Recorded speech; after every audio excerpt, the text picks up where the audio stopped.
42ஆம் அதிகாரம் 2வது வார்த்தை. தேவரீர் சகலத்தையும் செய்ய வல்லவர், நீங்க செய்ய நினைத்தது தடைப்படாது என்பதை அறிந்திருக்கிறேன். ஆமென். தடைகளை மாற்றுகிற தேவன் என்கிற தலைப்புல தான் நம்ம இன்னைக்கு என்ன செய்ய போறோம், தியானம் செய்ய போகிறோம். கர்த்தர் கொடுத்த ஒரு உன்னதமான ஒரு வாக்குத்தத்த வசனமே அதுதான். தொழில தடைகள் இருக்கலாம், கர்த்தர் தொழில இருக்கக்கூடிய தடைகளை மாற்றுவார். ஜெபத்திற்கு உங்களுடைய லைஃப்ல நீங்க ஜெபம் பண்ணணும், ஆண்டவருடைய சமூகத்துல ஜெபிக்கணும் அப்படின்னு சொல்லி நீங்க நினைச்சிருப்பீங்க. அதற்கு தடை வரும், அந்த தடைகள் மாறும். ஆமென். அல்லது உங்களுடைய பிள்ளைகளுடைய படிப்பின் காரியங்கள்ல சிலர் கொஞ்சம் வீக்கா இருப்பாங்க, அவங்களுக்காக நீங்க ஜெபிப்பீங்க. அந்த தடை என்ன செய்யும், இன்றைக்கு மாறும். நான் மாற்ற முடியாது, உங்க பக்கத்துல இருக்கவங்களும் மாற்ற முடியாது, இயேசுவால் மாற்ற முடியும். அல்லேலூயா. இயேசுவால் கூடாதது ஒன்றுமே இல்லை. அல்லேலூயா. ஒருவேளை ஆசீர்வாதத்தின் தடைகள் மாறும், இன்றைக்கு கர்த்தர் மாற்றுவார்.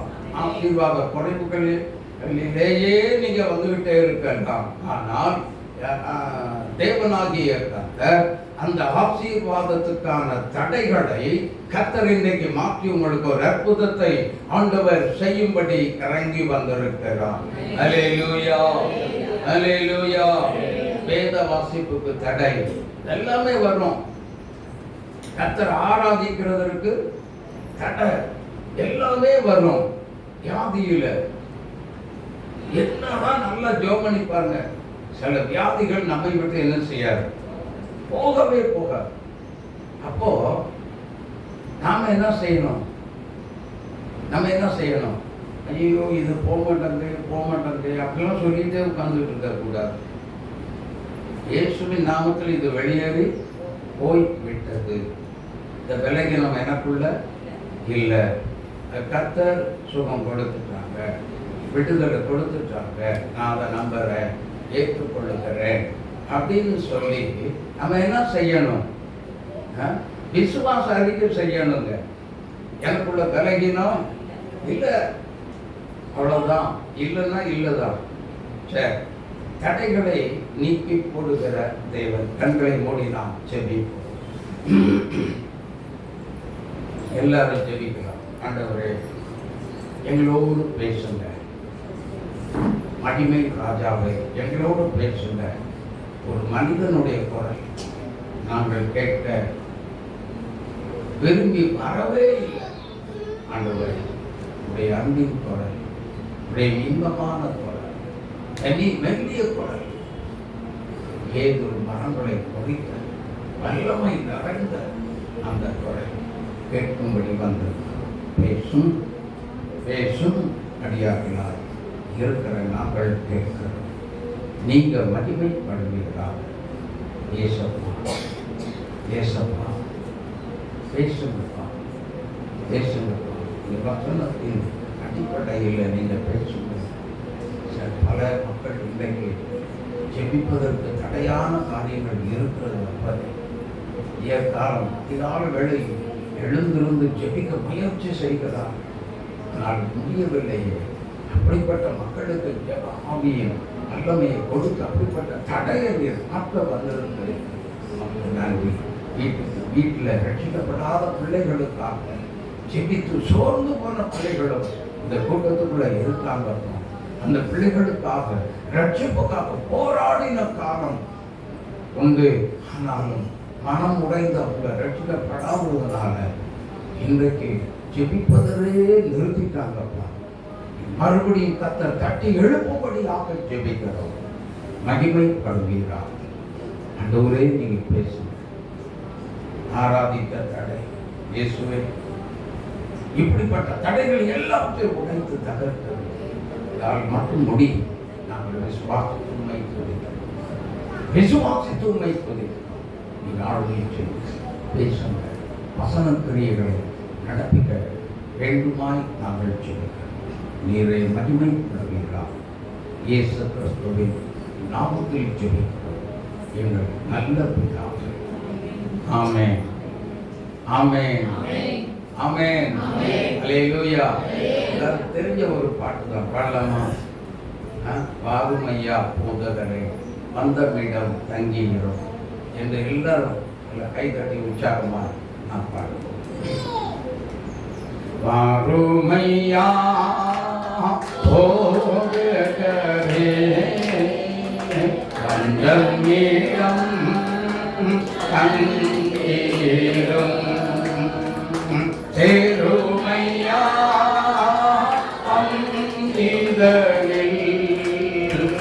சேருமையா பந்திதனில் ஸ்ரீநவரா எங்களிடம் ஒளிமங்கி ஏருளாச்சே உத்தமனே வாருமையா ஒளிமங்கி ஏருளாச்சே உத்தமனே வாருமையா அழிக்கிறவு காத்திருப்போம் கழிக்கிறவு காத்திருப்போம் காதலனே கருணை செய்வான் காதலனே கருணை செய்வான் நான் இருப்பேன் நடுவிலந்தான் நாயெங்கும் நாமம் நமஸ்கரிக்க கமரமே தயைக்குரிய தாமதமே தயைக்குரிய தரமே நலம் அருள்வார் உந்தன் மானை பேருஷாபையை உலகமெங்கும் வளர்த்திடுவார் அந்த மாற பரிகரித்தே அந்த மாற பரிகரித்தே பாட்டியமளித்து ஆண்டருள்வார் பாட்டியம் அளித்து ஆண்டருள்வார் தாருமையா ஓதகரே வந்தமிடம் தங்கிரும். அல்லேலூயா. இயேசப்பா நம்ம கூட இருந்தாலே போதும், எல்லாமே ஆசீர்வாதமா இருக்கும், எல்லாமே நல்லபடியா நடக்கும், நம்ம ஆசீர்வாதமா இருக்கும். அல்லேலூயா. சரி, மீகா அதாவது மீகா 2ஆம் அதிகாரம் 13வது வசனத்தில் இப்படியாக சொல்லப்பட்டிருக்கிறது, தடைகளை நீக்கி போடுகிறவர். யாருடைய குடும்பத்துக்குள்ள, நல்ல கவனிங்க, யார் யார் குடும்பத்துக்குள்ள, யார் யார் சொந்த அதாவது தனிப்பட்ட வாழ்க்கையில தடைகள், என்னென்ன தடைகள் இருக்கிறதோ அந்தந்த தடைகளை மாற்றுவதற்காக நமக்குள்ள இருக்க தேவனாகிய கர்த்தர் என்ன செய்கிறாரா, நமக்கு முன்னாடி போகிறார். அல்லேலூயா, அல்லேலூயா. இந்த காரியம் வாய்க்கலையே, இந்த காரியம் வாய்ச்சிருந்தா நான் இன்னைக்கு இப்படி இருந்திருப்பேனே, அல்லது இப்படி இருந்திருப்பேனே, அல்லது இவ்வளோ பெரிய வசதியா இருந்திருப்பேனே என்றெல்லாம் நீங்க நினைக்கலாம். ஆனா தேவனுடைய சித்தம் இல்லாமல் எதுவுமே நடக்கவே நடக்காது. ஒருவேளை ஒரு வியாதி வந்துருச்சு அப்படின்னு சொல்லி சொன்னா அந்த வியாதியை பார்த்து நம்ம பேசுகிற பிள்ளைகளா என்ன செய்யணும்? இருக்கணும். ஆமே. வியாதியை பார்த்து, பிரச்சனையை பார்த்து, போராட்டத்தை பார்த்து பயப்படுகிற கிறிஸ்தவ பிள்ளைகளா இருக்கவே கூடாது. ஆமே. அப்படி இருக்கிறோமா? வியாதியை பார்த்து பயப்படுறது, இது என்ன நடக்குமோ, இது என்ன பண்ணுமோ அப்படின்னு நம்ம நினைக்கவே கூடவே கூடாது. இல்லையா? அப்ப அப்படி நினைக்காம நம்ம என்ன செய்யணும் அப்படின்னா, அந்த பிரச்சனைகளை பார்த்து அல்லது பலவீனத்தை பார்த்து நமக்கு எதிரான போராட்டத்தை பார்த்து நாம் பேசுகிற பிள்ளைகளாய், எதிர்த்து பேசுகிற பிள்ளைகளாய் காணப்பட வேண்டும். ஆமே. ஒருவேளை அது நிமித்தம் நம்முடைய வீட்டுக்குள்ள ஒரு வியாதி வந்துருச்சுன்னா டாக்டர்கிட்ட போவோம். அன்னைக்கு வேற ஏதோ ஒரு முக்கியமான செலவுக்காக வச்சிருப்போம். அந்த பைசா என்ன ஆகும் சொல்லுங்களேன்? அந்த பைசா என்ன ஆகும்? டாக்டர்கிட்ட போயிடும். வேதம் என்ன சொல்லுகிறது? சங்கீதம் 128:2 வாசித்து பாருங்கள். ஆண்டவர் சொல்றாரு, உன் கைகளின் பிரயாசத்தை நீ சாப்பிடுவாய், உனக்கு வாக்கியம் நன்மையும். யாருக்கோ ஒருத்தருக்கு நம்ம நிமித்தம் வாக்கியம் நன்மை வராது. அப்ப நம்ம கையின் பிரயாசங்கள் எல்லாம் கர்த்தர் ஆசீர்வதிக்க வேண்டுமே. ஆனால் அதுல வேதம் சொல்லுகிறது, கர்த்தரின் ஆசீர்வாதமே ஐஸ்வர்யத்தை தரும், அதனோட வேதனையை கூட்டார். அப்படின்னு அர்த்தம் என்ன தெரியுமா? நியாயமான முறையில அந்த வருமானம் வந்தது அப்படின்னா கர்த்தர் அதை ஆசீர்வதித்து பெருக பண்ணி உங்களை உயர்த்துகிற தேவனாக இருக்கிறார். அல்லேலூயா, அல்லேலூயா. அப்படின்னா எந்த விதத்துல அந்த நியாயம் என்று சொல்லும் பொழுது அதுல சில பிரச்சனைகளை, போராட்டங்களை நம்ம என்ன செய்கிறோம்? மீட் பண்றோம். அதுலதான் மீட் பண்றோம். வியாதி வந்தோடனே சொல்லணும். என்ன சொல்லணும்? வியாதியே எங்க அப்பாவுக்கு தெரியாம என் சரீரத்துல வந்துட்டியா? முதல்ல வெளியேறு. என் பாடியில இருக்க உனக்கு கிடையவே கிடையாது.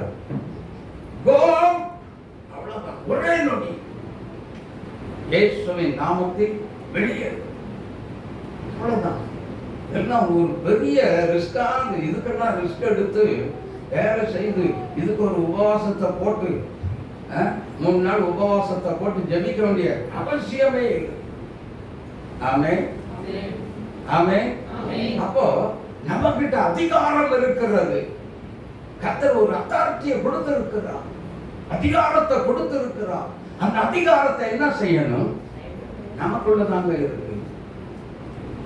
எத்தனை பேருக்கு அதிகாரம் இருக்கு? நிறையவருடைய கையை காணும். அதிகாரம் நமக்குள்ள இருக்குங்க. அந்த அதிகாரத்தை நம்ம கையில தான் கொடுத்து வச்சிருக்கிறோம். எப்படின்னு கேட்டீங்கன்னா, அந்த அதிகாரம் என்ன பண்ணும் அப்படின்னா, நல்லா புரிஞ்சுக்கோங்க. வாசிங்க, மார்க்கு சுவிசேஷம் 16ஆம் அதிகாரம் 17வது வசனத்தை வாசிங்க. நடக்கும் அடையாளங்களாவன, என் நாமத்தினாலே என்ன செய்வீங்க? துரத்துவீர்கள், நவமான பாஷைகளை பேசுவீர்கள், சர்ப்பங்களை எடுப்பார்கள். சுவாமிக்கு எதுவான யாதொன்று பிடித்தாலும் அது அவரை சேதப்படுத்தாது. வியாதியஸ்தர் மேல் என்ன வைப்பாங்க? கைகளை வைப்பார்கள். நல்ல கவனிங்க. வியாதி வந்துருச்சா, பலவீனம் வந்துருச்சா, உங்க தலையில நீங்க கை வச்சு, இயேசுவின் நாமத்தில் என் கையில ஒரு அதிகாரம் இருக்கிறது, உடனே தலையில கை வச்சு வச்சுட்டு, நான் விசுவாசிக்கிற ஆண்டவரே, விசுவாசத்தோடு வைக்கிறேன், என் வியாதி என்னை விட்டு விலகி போயிட்டு அப்படின்னு சொல்லி சொன்னீங்கன்னா ஒரே நொடியிலமா மாற்றங்களை நீங்க கண்டிப்பா பார்ப்பீங்க. மாற்றங்கள் உண்டாகும். ஆமென். மாற்றங்கள் வரும். எப்படி வரும்? என் நாமத்தை சொன்னவுடன் அற்புதம் நடக்கும். என் நாமத்தை சொன்னாலே போதும். ஆண்டவர் சொல்லுகிறார், நீங்கள் என் நாமத்தை யோவான் 14 வாசித்து பாருங்கள். என் நாமத்தினாலே நீங்கள் எதை கேட்டால் அதை நான் என்ன செய்வேன்? இதான் மகிமைப்படும் முடியும் உங்களுக்கு, அதை நான் செய்வேன் என்று இயேசு சொல்லி இருக்கிறார். எனக்கு அன்பானவர்களே, ஒருவேளை அப்படி ஒரு தீர்க்க முடியாத வியாதி, நல்ல கவனிங்க, ஒரு எனக்கு ஃபுல் பாடி செக்அப் பண்ண போகும் பொழுது அங்கே என்ன சொன்னாங்க, என் லைஃப்பில் நடந்தது சொல்கிறேன். அதாவது என்னன்னா, அவங்க நல்லா செக்அப் பண்ணிட்டு எல்லாம் ஓகே, ஆனால் இந்த சுகர் இருக்கு பார்த்தீங்களா, 275 அப்படின்னு சொல்லிட்டாங்க. உடனே நான் சொன்னேன், அதுக்கு ஒரு 10 நாளுக்கு முன்னாடி என் காரில் ஒரு சின்ன ஒரு அடிபட்டு பைக்காரன் வந்து அடித்து பொண்ணு அது என்ன பண்ணிச்சு, 10 நாளுக்கு அப்போ தான் காஞ்சிட்டு வந்துக்கிட்டே இருக்கு. நான் அதை காலை காமிச்சு என்ன சொன்னேன், சுகர் இருந்தால் அந்த பொண்ணு காயுமான்னு கேட்டேன். காயாத 10 நாள் தாங்க ஆச்சு, 10 நாள் தான் ஆச்சு, காஞ்சி போச்ச. எனக்கு போய் சுகர் இருக்குன்னு சொல்கிறீங்களா? நான் இதை ஏற்றுக்கொள்ளவே மாட்டேன். பட்டு வாங்கினா தாயா, உங்களை மாதிரி வயசான கிழவனுக்கெல்லாம் புத்தி வரும் அப்படின்னாங்க. அல்லேலூயா. சரி, நமக்குள்ள இருக்க தேவனை பற்றி நமக்கு நல்லா தெரியும். மாத்திரை எழுதி கொடுத்தாங்க, வாங்கிட்டு போனோம். ஆனால் அடுத்த ஒரே ஒரு மாத்திரை தாங்க யூஸ் பண்ணேன், மயங்கி விட வேண்டிய சூழ்நிலை வந்துருச்சு. சரி பாருங்க, யோசித்து பாருங்க. அடுத்த நாள் நான் போய் செக் பண்ணுறேன். ஒரு இடத்துல செக் பண்ணால் பரவாயில்ல, 2 இடத்துல நான் செக் பண்ணியிருக்கேன், எனக்கு சுகர் நார்மல். ஆனால் பார்டரில் இருக்குது அப்படின்னாங்க. பார்டரில் இருக்க ரொம்ப கவனமாக இருந்துருக்கோங்க, அதுக்கு மேலே ஏற விட்டுறாதீங்க அப்படின்னாங்க. சரி, இப்போ சமீபத்தில் டாக்டர் மனோகரன்ட்ட போனேன். அப்புறம் ஐயா சுகர் செக் பண்ணிடலாம். ஓகே, தாராளமாக செக் பண்ணுங்க. ஐயா நீட்டினேன், பிளட் எடுத்தாங்க, செக் பண்ணாங்க. இல்லை, இப்போ தான் அந்த பக்கம் ஆடி கிடக்கு, கொஞ்சம் கவனமாக இருந்துச்சு, ஆர்டரில் தான் இருக்குது. அல்லேலூயா. அப்போ நமக்கு இந்த வியாதியை பார்த்து நம்ம என்ன செய்யணும்? அதுதான் நம்முடைய வாழ்க்கையில தடையா இருக்கவே கூடாது. ஆமே, அதற்கு நம்ம செலவழிச்சு நம்ம ஆசீர்வாதத்தை நம்ம இழந்து போகிறதற்கு கர்த்தர் நமக்கு ஆசீர்வாதத்தை கொடுக்கல, கர்த்தர் நமக்கு ஐஸ்வர்யத்தை கொடுக்கல. ஆமே, சத்துருடைய போராட்டம் இருக்கும். இவங்க எங்க கொண்டு போவாங்க சொல்லுங்க? சத்துருடைய பிசாசனுடைய ஒரு போராட்டம் இருக்கும். இவங்க எங்க போவாங்கன்னா, அதுல வலி, காலில் வலி, கையில வலி, உடனே ஆஸ்பத்திரிக்கு தான் போடுவாங்க. அங்க பார்த்தா செக் பண்ணி பார்த்துட்டு இங்க ஒண்ணுமே இல்லை. என்கிட்ட அப்படிதான் ஒருத்தர் வந்தாங்க. நான் சொன்னேன், நீங்க இப்போதைக்கு வராதீங்க, இன்னும் எவ்வளவு எந்தெந்த டாக்டர்லாம் பார்க்கணுமோ பார்த்துட்டு வாங்க, அதுக்கப்புறம் இங்க வாங்க. சில அதுக்கப்புறம் நான் இங்க வந்ததுக்கப்புறம் நான் எதை சொல்றேன்னு அர்த்தம் செய்யணும். அல்லேலூயா. அப்படின்னு சொன்னதுக்கு அப்புறம் பாருங்க, மறுபடியும் வந்தாங்க. 10 டாக்டரை பார்த்தேன். ஐயா 10 டாக்டரும் சொல்றாங்க. என்ன சொல்றாங்க தெரியுமா? உன் பாடியில ஒண்ணுமே இல்லை, நீ நடிக்கிறன்னு சொல்றாங்க. வலிக்குது, வேதனையா இருக்கு, அப்படி இருக்கு, இப்படி இருக்கு, நீ நடிக்கிற. டாக்டர் நடிக்கிறேன்னு சொல்லிட்டாங்க. பாருங்க, யோசித்து பாருங்க. அதுக்கப்புறம் இங்க வந்து இயேசுவை விசுவாசிக்கிறீங்களா, நம்புறீங்களா? அந்த ஜெபம் பண்ணாங்க, சுகம் பெற்றது, அவங்க பாட்டு போயிட்டாங்க. ரொம்ப தூரத்திலிருந்து வந்தாங்க. அல்லேலூயா. எனக்கு அன்பான தேவனுடைய பிள்ளைகளே, அப்படின்னா இன்னைக்கு இப்போ வியாதியினால ஒரு தடை நம்முடைய வாழ்க்கையில இருக்குமே, ஆனால் அதற்கு நம்ம ஒரு பரிகாரமே தேடக்கூடாது. நாம நம்ம இஷ்டத்துக்கு மாம்சத்துல பரிகாரம் தேடாதபடி கர்த்தரை ஆண்டவர்கிட்ட முதலாவது என்ன செய்யணும்? நல்லா புரிஞ்சுக்கோங்க. எப்தா என்கிற ஒரு மனிதன் இருந்தான். அவன் வந்து ஒரு வேதத்துல சொல்லப்பட்டிருக்கிறது, ஒரு வேட்சியின் மகன் அப்படின்னா உலகத்தான். ஆனா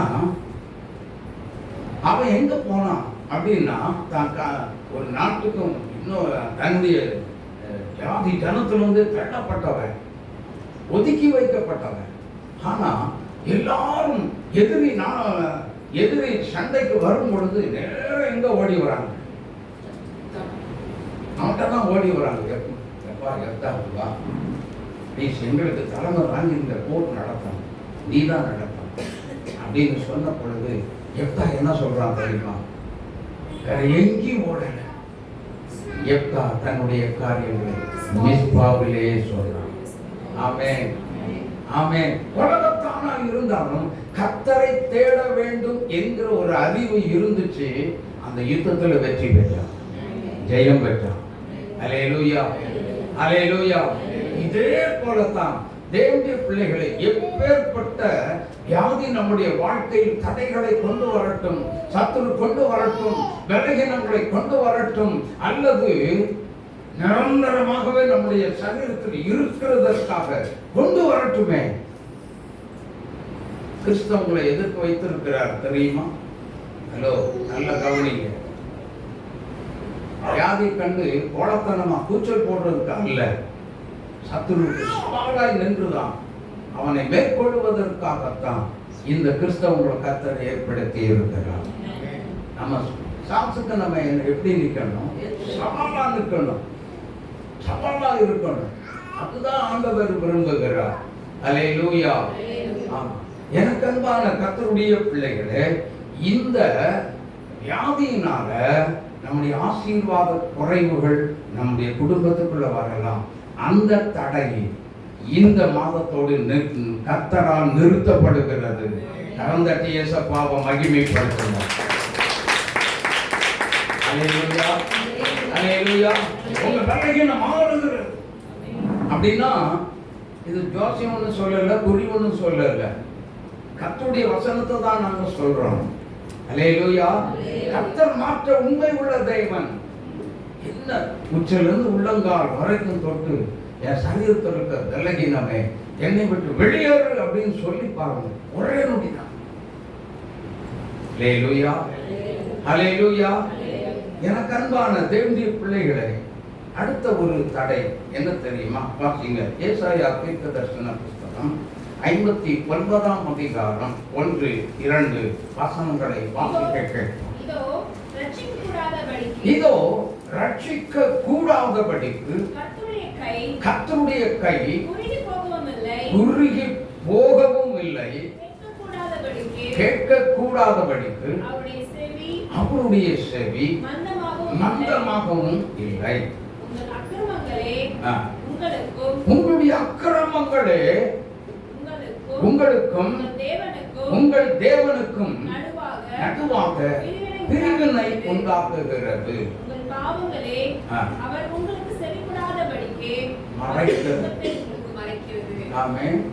அப்ப இதெல்லாம் நம்ம ரட்சிக்க கூடாதபடிக்கு தேவனுடைய கரம் சொல்லுங்களேன் குறுகி போனா, அதாவது கை குறுகினா குட்டையாக இருந்த கை நம்முடைய ஆண்டவருடைய கரம் அல்ல. ஆமென், ஆமென். தேவனுடைய கரம் சின்ன கை அல்ல, அது நீண்ட கரம். ஆமென். அப்ப நீட்டின கரத்தில் வேதம் சொல்லுகிறது அவருடைய தழும்புகளால். இப்ப சொல்லுங்க, அவருடைய தழும்புகளால் என்ன செய்கிறோம்? குணமாகிறோம். அப்படின்னா வேதம் சொல்லுகிறது. அப்போஸ்தலர் 10:38 வாசித்து பாருங்கள். நசரேயனாகிய இயேசுவை தேவன்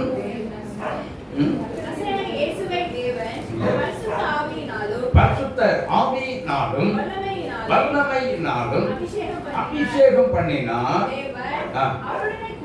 தேவன் அவரோடு கூட இருந்தபடியினால் அவர் நன்மை செய்கிறவராகவும் யாவரையும் என்ன செய்தாராம்? குணமாக்குகிறவராகவும் சுற்றி திரிந்தார். நன்மைன்னா என்ன? நன்மைன்னா பாவத்துல விழுந்து கிடக்கிறவன், சாக்கடையில விழுந்து கிடக்கிறவனை தூக்கி எடுத்து நிறுத்தி நான் உன்னைய என் ரத்தத்தினால கழுவி என்ன செய்கிறேன்? சுத்திகரிக்கிறேன். நன்மை செய்கிறதே.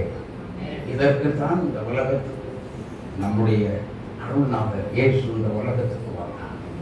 ஆமென். நன்மை செய்கிறதே. நன்மை எப்படி? சிலுவையில் அவர் சிந்தின ரத்தத்தினாலே. வேதம் சொல்லுகிறது. கொலோசியரின் புஸ்தகத்தில் நாம் வாசிக்கிறோம். 1ஆம் அதிகாரம் 20வது வசனத்தை வாசித்து பார்க்கும்போது நமக்கு அவருடைய சிலுவையில் சிந்தின ரத்தத்தினால் நமக்கு சமாதானம் உண்டாகும். ஆமென். இன்னைக்கு மக்கள் எங்கேயோ தேடி ஓடி போறாங்க. அது அவங்க பாவம். அவங்களுக்காக நம்ம என்ன செய்யணும்? ஜெபிக்கணும். நிம்மதி, சமாதானம். இந்த ரட்சிப்பு இருந்தால், ரட்சிப்புங்கிற ஒரு காரியம் பாவத்திலிருந்து ஒரு விட்டுதலை வந்தது அப்படின்னு சொல்லி சொன்னா ஆட்டோமேட்டிக்கா தானாகவே இந்த சமாதானம் வந்துவிடும். ஆமென்.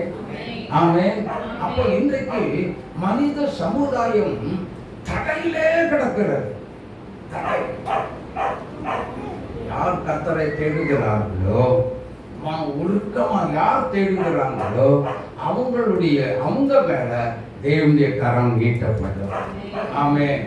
நீட்டப்பட்டு என்ன ஆகும் அப்படின்னா, அதுக்கு ஒரு எக்ஸாம்பிள் சொல்றேன். வேதத்துல சவுல் எடுத்துக்கொள்ளுங்க. அப்போஸ்தலர் 9ஆம் அதிகாரம் 1 முதல் வாசிக்க கேட்கலாமே. சவுல் என்பவன் கர்த்தருடைய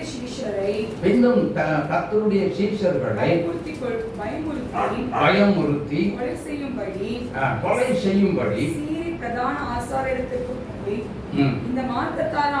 இந்த மார்க்கத்தாரில் அமைந்தவர்களை ஸ்திரீகளாகிலும் கண்டுபிடித்தால் அவர்களை கட்டி எருசலேமுக்கு கொண்டு வந்து தமஸ்குவில் உள்ள சபாலயங்களுக்கு நிருபங்களை கேட்டு வாங்கினான்.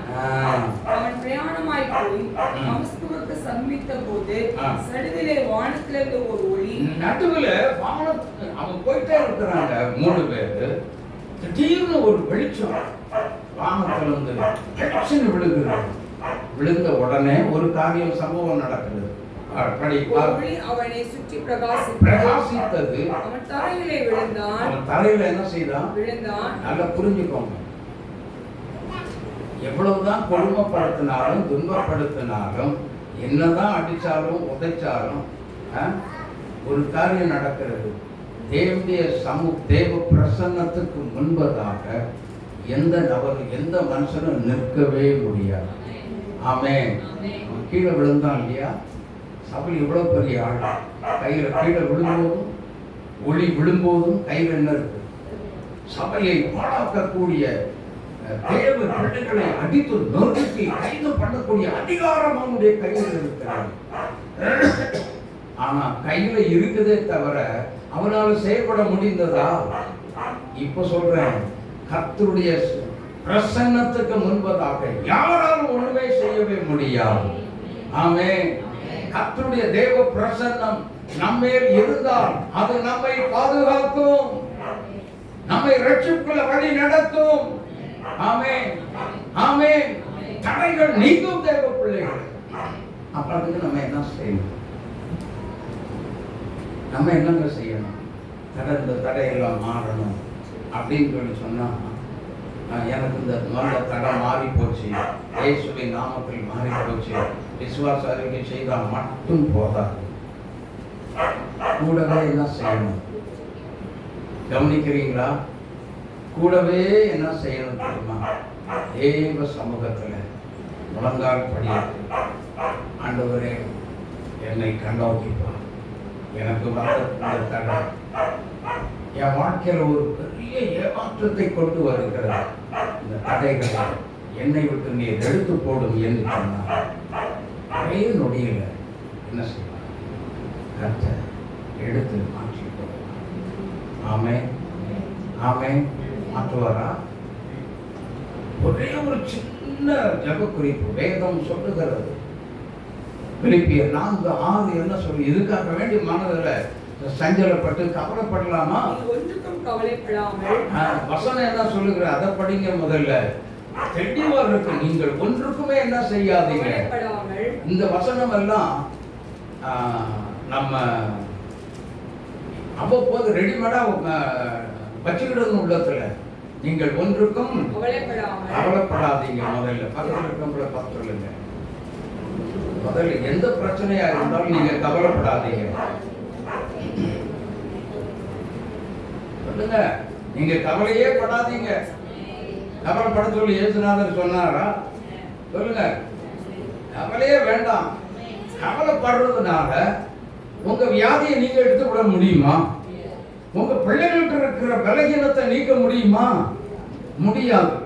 அப்படி இருக்கும் பொழுது நீங்க கவலைப்பட்டு என்னதான் சாதிக்க போறீங்க சொல்லுங்க. அதனால தான் ஆண்டவர் சொன்னார். என்ன சொன்னார்? பிலிப்பியர் 4:4 கர்த்தருக்குள் எப்பொழுது சந்தோஷமாயிருங்கள். கர்த்தருக்குள்ள எப்பொழுது எப்படி இருக்கணும்? மறுபடியும் மறுபடியும் உங்களுக்கு என்ன சொல்ல. ஆனா பாட்டை என்ன செய்வோம்? இல்ல, பாட்டை என்ன செய்வோம்? சூப்பரா பாடிடுவோம்.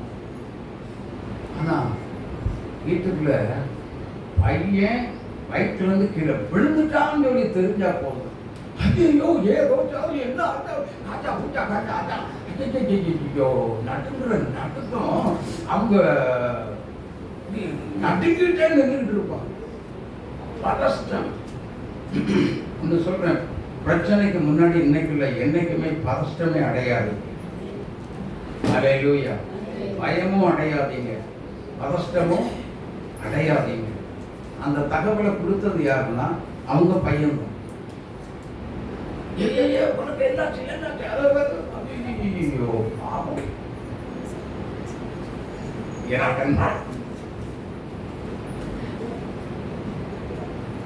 அல்லேலூயா. எனக்கு அன்பான தேவனுடைய பிள்ளைகளே, படுற உள்ளம், பெற்ற தாயினுடைய உள்ளம் பரிதவித்து துடித்துக் கொண்டிருக்கிறது. தாயினுடைய பாசம், தாயின் அன்பு அப்படி துடிக்கிறது. ஐயோ என் பிள்ளைக்கு சொல்றது. ஒரே பதஷ்டம், ஒரே நடுக்கம், ஒரே கண்ணீர். அதெல்லாம் விட சொல்லி வேதம் சொல்லுதா? நாங்க இதெல்லாம் விட சொல்லி வேதம் சொல்லுதா? ஏமா இந்த மாதிரி சூழ்நிலை வந்தா ஒண்ணுமே நீ கலங்க வேண்டிய அவசியம் வேதம் சொல்லுகிறது. யோவான் எழுதின சுவிசேஷம் 14ஆம் அதிகாரம் 1வது வசனத்தை உங்கள் இருதயம் கலங்காதிருப்பதாக. தேவனிடத்துல என்ன செய்யுங்க? தோத்திரம் 4 தோத்திரத்தை போட்டு 5வது தோத்திரம், ஆண்டவரே என் பையனை நல்ல முறையில கொண்டு வந்துட்டீங்க, உமக்கு அதோட நிறுத்திடுங்க. நீங்க அழுகிறதையோ என்ன செய்யாதீங்க, நிறுத்தாம நேர தேவ சமூகத்தில் வந்து, ஏசப்பா என் பிள்ளையை இப்படி அவன் பேசுற அளவுக்காவது அந்த விபத்துல காத்தீரே உமக்கு சொல்லுங்க. அவ்வளவுதான் நிறுத்தம். ஒரு சின்ன செல்போன் தொலைஞ்சு போயிட்டா போதும், பார்க்கவே சகிக்க முடியாது அவங்க முகத்தை. யோசித்து பார். அப்ப இந்த மாதிரி ஒரு அவிசுவாசம் உள்ள வரப்பை தான் நம்முடைய வாழ்க்கையில தடை வந்து கொண்டே இருக்கிறது. அல்லேலூயா. இப்ப புரியும் நினைக்கிறேன். இந்த அவிசுவாசம் எப்பெல்லாம் உள்ள வருதோ நம்முடைய வாழ்க்கையில தடைகள், இதான் சான்ஸ், இவனுக்கு இதுதான் சான்ஸ் சொல்லி அப்படியே கொண்டு தடையை போட்டுக்கிட்டே இருப்பான். அதுக்கு முன்னாடி நம்ம என்ன செய்ய முடியாது, முன்னேறி செல்லவே முடியாது. சரி, அதுக்கு ஒரு எக்ஸாம்பிள் சொல்றேன். வாசிங்க 1 தெசலோனிக்கேயர் 5:18 பாருங்க. 17 படிங்க. 1 தெசலோனிக்கேயர் இடைவிடாமல் ஜெபம். இடைவிடாமல் என்ன அப்படின்னா நல்ல உன்னிப்பா கவனிங்க. இடைவிடாமல் ஜெபம் பண்ணுங்க அப்படின்னா தூங்கும் போது ஜெபம் இருக்கணும், தூங்காம அப்படியா ராத்திரி பகல தூங்காம ஜெபம் இருக்கணுமா? இல்லை, அதுவல்ல. நீங்க ஒரு டைமை ஃபிக்ஸ் பண்ணி எப்பெல்லாம் ஜெபிக்கிறீங்களோ அந்த ஒன்றுலேருந்து 2 வரைக்கும் ஜெபம் பண்றேன்னு வச்சுக்கோங்க. நான் அந்த டைம்ல இன்னைக்கு கடுப்பெல்லாம் வலிக்குதப்பா, இன்னைக்கு தூக்கமோ I'm so very very tired, இன்னைக்கு நம்ம என்ன பண்ணலாம், ஒரு 1/2 மணி நேரம் முடிஞ்ச அளவுக்கு ஜோங்கிட்டு படுத்துக்கலாம் அப்படின்னு வேணா ட்ரை பண்ணி பாருங்க. படுத்துக்கலாம் அப்படின்னு சொல்லி படுத்துக்கிட்டீங்கன்னு வைங்க, 1/4 மணி நேரம் ஜோங்கி இருக்கீங்க, அடுத்த நாள் உற்சாகமா இருக்கீங்க. அந்த ஜெபத்தை செய்யலாம் நினைச்சா உங்களால முடியாது. ஏன்? அந்த 1/4 மணி நேரம் வரைக்கும் நல்லா ஜெபிக்க முடியும், அதுக்கு மேல நம்மால போகவே ஜெபமும் வராது. என்னமோ ஒரு பெருமையா இருந்த மாதிரியே இருக்கும், ஏதோ ஒன்று பறி கொடுத்த மாதிரியே இருக்கும். கடைசியில் ஜெபத்துல இருந்து நாம் என்ன செய்வோம், எந்திரிச்சு வெளியே போயிடும், ஜெபிக்க முடியவே முடியாது. அப்படின்னா உங்களை யாரையும் நான் பார்த்து சொல்ல, இது என்னுடைய சொந்த அனுபவம். ஆமே, இதைத்தான் நான் சொல்லுகிறேன். இதனால தான் பிசாசுக்கும் இடம் கொடாமல் இருங்கள். அவன் நம்முடைய லைஃப்ல, நம்முடைய ஆவிக்குரிய வாழ்க்கையில உள்ள வந்துட்டா அப்படின்னா கண்டிப்பா தடை கொண்டு போட்டுருவோம். ஆமே.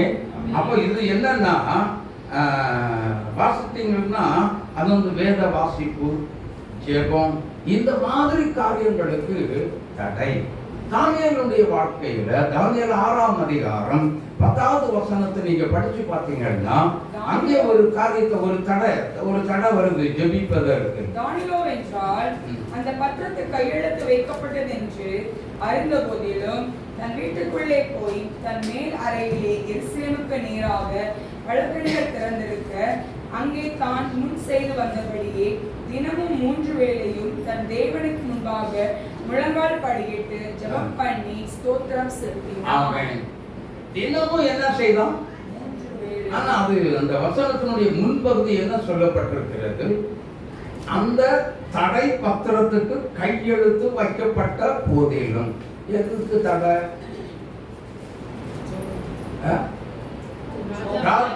அந்த தானியேல் மேல குற்றம் சாட்டுறவங்க ஒரு முகாந்திரத்தை கண்டுபிடிச்சு பிளான் போடுறாங்க. இவனை ஜெபிக்கிற விஷயத்துலதான் இவனை கண்டுபிடிக்கணுமே தவிர வேற எதுலையுமே என்ன செய்ய முடியாது, கண்டுபிடிக்க முடியாது என்று சொல்லி ராஜாவை உண்மை தவிர வேற எந்த ஆளையும் என்ன செய்யக்கூடாது, எந்த தெய்வத்தையும் வணங்கக்கூடாது 30 நாள் வரைக்கும். தானியேல் பார்த்தார், என்ன பண்ணார்? நேர போவார் தன்னுடைய அறைக்கு, நேர போவார் திறந்து எருசலேமுக்கு நேராக பலகணிகள் திறந்திருக்க நான் முன் செய்து வந்தபடி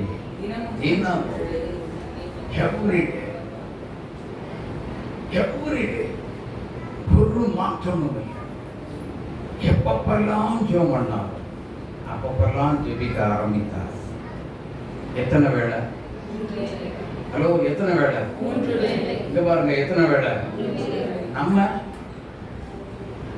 நம்ம எத்தனை வேளை ஜெபிக்கிறோம்? 3 வேளை மூக்கு முட்டை தின்னுட்டு எப்படா 10 மணி ஆகும் நிம்மதியா இருக்கும் அப்படியா? காணாத குறைக்கு நொறுக்கு தீனி வேற. யோசித்து பாருங்க, கொஞ்சம் நினைச்சு பாருங்க. இதுதான் நம்முடைய ரொட்டீனா. நம் கிறிஸ்தவங்களுடைய வாழ்க்கையில மட்டுமல்ல, உலகத்துல எல்லா மனிதனுடைய வாழ்க்கையும் இப்படிதான் ரொட்டீனா ஓடிக்கிட்டு ரன்னிங்கில் இருக்கு. கொஞ்சம் மாற்றங்கள் கிறிஸ்தவங்க, அதுவும் இயேசு கிறிஸ்துவை விசுவாசித்து ஏற்றுக்கொண்ட தேவ பிள்ளைகளுடைய வாழ்க்கையில இதில் ஒரு மாற்றங்கள் வர வேண்டும். ஆமென். சங்கீதம் 55:17 என்ன சொல்லுகிறது? அந்தி சந்தி அப்படியான வேளைகளில் நான் என்ன செய்வேன்? தியானம் பண்ணி முறையிடுவேன், அவர் என் சத்தத்தை ஜெபத்தை கேட்கிற தேவன் என்று சங்கீதம் 65:2 நான் வாசிக்கிறேன். எனக்கு அன்பான தேவனுடைய பிள்ளைகள், ஜெபத்திற்கான தடை முற்றிலும் மாற்றப்பட வேண்டுமானால் ஒவ்வொரு நொடியும் எவ்ரிடே கர்த்தருடைய பாதத்தில் டைமை ஃபிக்ஸ் பண்ணி கிறிஸ்தவங்க, ஹலோ, எத்தனை பேர் டைமை ஃபிக்ஸ் பண்ணி ஜோம்னிட்டு இருக்கீங்க? ஒரு சிலர் தான் இந்த பக்கத்துல ஆளே இல்லை. நான் அதனால தான் எனக்குன்னு டைம் ஒதுக்கி நான் என்ன செய்கிறேன், நைட்டு 10 மணி ஆனால் 9 மணிக்கு மேலே 10 மணி ஆனால் அங்கே வந்து உட்காந்து நைட் நேரம் யாருமே டிஸ்டர்பன்ஸ் வராது இல்லையா? யோசித்து பாருங்க. அந்த நேரத்தை நீங்களும் தெரிந்து கொண்டால் கொஞ்சம் என்ன பண்ண வேண்டியிருக்கும், தூக்கத்தை கொஞ்சம் சாக்ரிஃபைஸ் பண்ணணும், தியாகம் பண்ணணும். அப்படி பண்ணாதான் நம்ம ஜெபிக்க முடியும். அல்லேலூயா. ஆமாம், கர்த்தருக்கு இப்படிப்பட்ட தடையான காரியங்களை நாம், அப்படிப்பட்ட சத்துருவால் வரக்கூடிய தடையான காரியங்களை நாம் ஜெயிக்க முடியும். ஆமென். எத்தனை பேர் விசுவாசிக்கிறீங்க? அல்லேலூயா, அல்லேலூயா. எனக்கு அன்பான தேவனுடைய பிள்ளைகளே, அதே நாட்கள் இஸ்ரவேல் ஜனங்கள் எகிப்து தேசத்திலிருந்து அணி அணியா வெளியே வராங்க. முதலாவது என்னது? முதல் தடை என்னது? செங்கடல். இரண்டாவது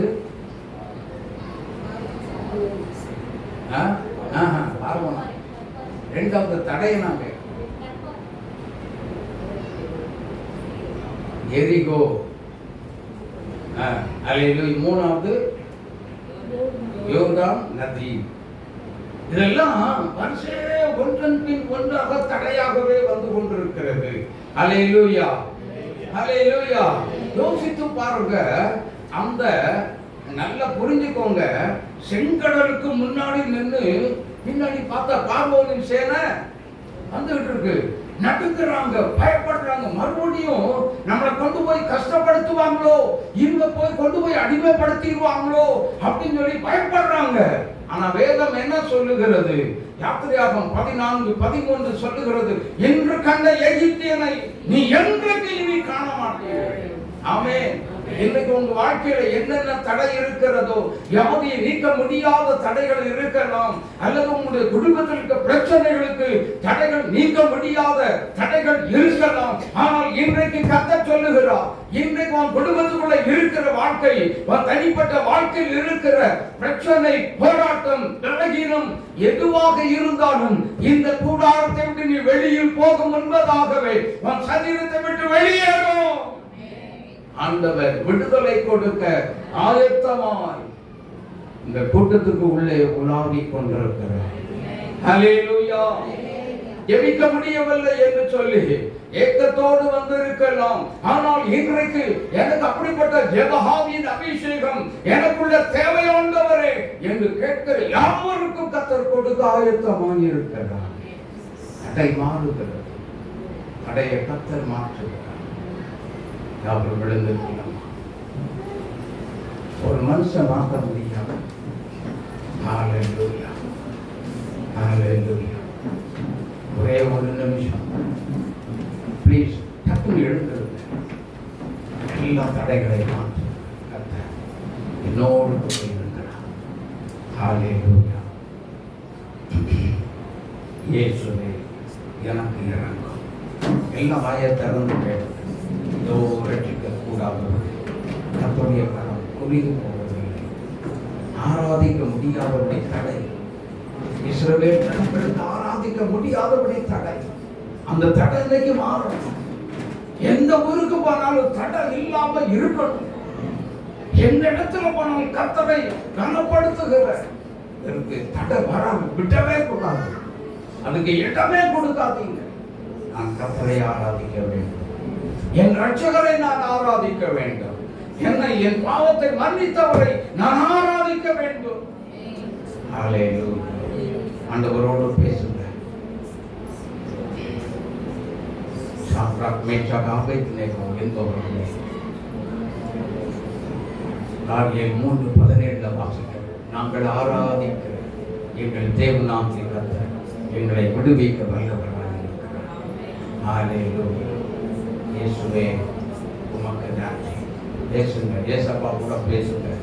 ஆண்டவரே, இதெல்லாம் எனக்கு தர, அல்லது என்னுடைய சொந்த சரீரமே இந்த ஆலயத்துக்கு வரக்கூடாதபடி தட, அல்லது என் குடும்பத்தில் வியாபாரத்தில் இருக்கக்கூடிய பிரச்சனை தான் எனக்கு தட, மாற்றுங்க ஏசப்பா, மாற்றுங்க. அல்லது என் சொந்த மாம்சம் ஆவிக்கு விரோதமாக பகையை உண்டாக்கி, அது எனக்கு வேண்டாம், அதனால எனக்கு தடை வந்துருச்சு.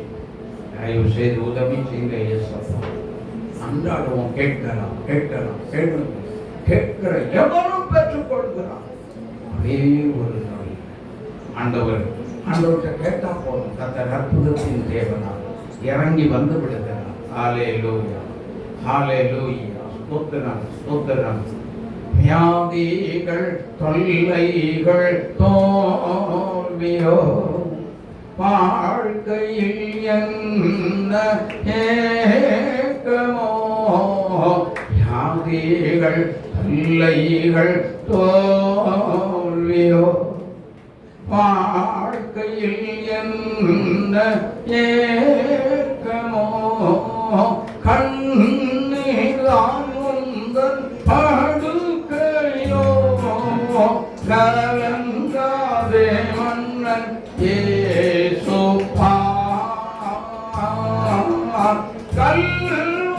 கல்வாரியின் பேட்டினில் கலங்கும் கர்த்தர் உண்டல்லோ, உன்னை எண்ணி உள்ளம் நொந்து அழைக்க இயேசு துடிக்கிறார்.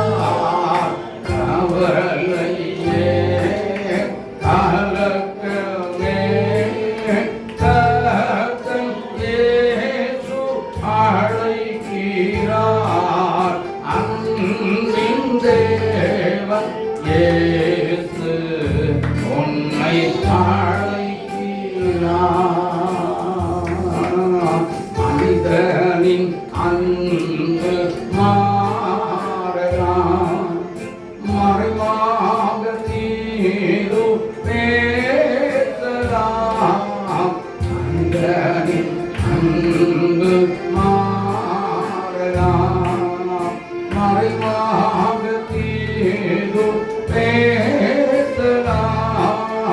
மனிதனின் அன்பு மறந்ததோ, மருளாதே மன்னன் இயேசு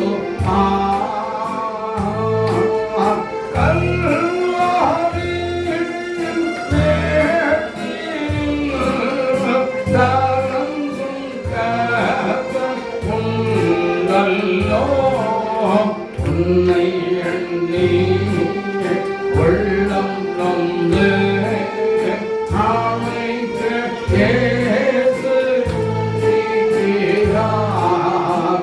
கலக்கம்